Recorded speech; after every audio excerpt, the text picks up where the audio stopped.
Ladies and gentlemen, thanks for inviting me to have this opening speech for a symposium of innovation and IP development in ASEAN 2022.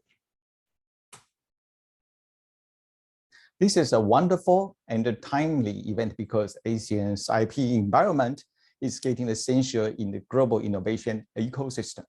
I want to share my thoughts through my observation of three trends. The first trend is global supply chain relocation. The second one is the rush of IP going to the sea. And the third key trend is the blockchain-derived innovation. So why the global supply chain is moving from China into ASEAN country? The US-China trade war is an obvious reason. But at the same time, China itself is taking initiatives to upgrade its industry. We also see the shortage of labor and electricity are speeding up the process.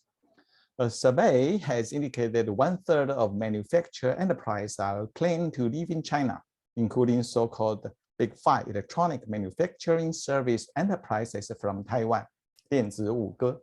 They used to be among the top 10 enterprises which make the most contribution to China's annual foreign exchange reserve. This trend has important IP implications. EMS enterprises are making innovation in their R&D prototyping and the improvement of yield rates for mass production. They also have a lot of trade secrets in their production line to protect. So whether they could continue to play an effective role in global supply chain will need the support from IP systems in their new host country in ASEAN. The second trend that highlights the importance of ASEAN's IP environment is so-called IP going to the sea by Chinese enterprises. That means more and more Chinese enterprises are developing their IP in China but commercialize the IP in global markets. They are doing so because they are facing regulatory challenge within China, so they need to find new growth opportunity. In addition, certain businesses may be sensitive, so they need to implement the IP from entity outside China.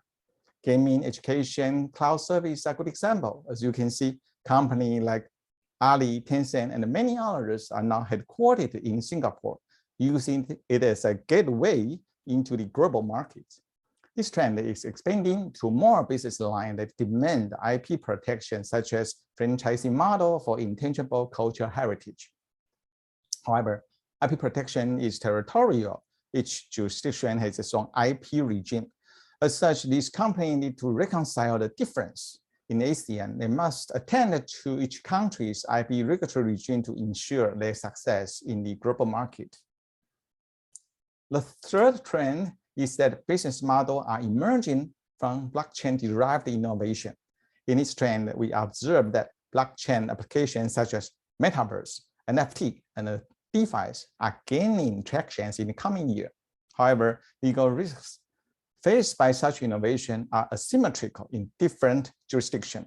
For example, authorities are taking different positions toward cryptocurrency. China has illegalized the business. Taiwan seems to be neutral, and Singapore is relatively friendly.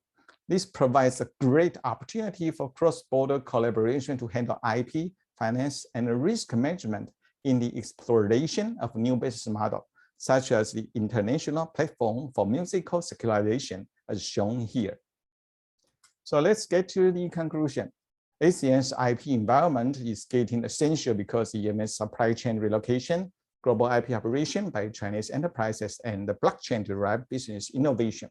We see great opportunity to commercialize more IP's value through multilateral collaboration. But to get the advantage, practitioners need to get more understanding toward a relevant IP regulatory regime like we introduced here. This is a fantastic area. Welcome to explore a more interesting topic with us at Link.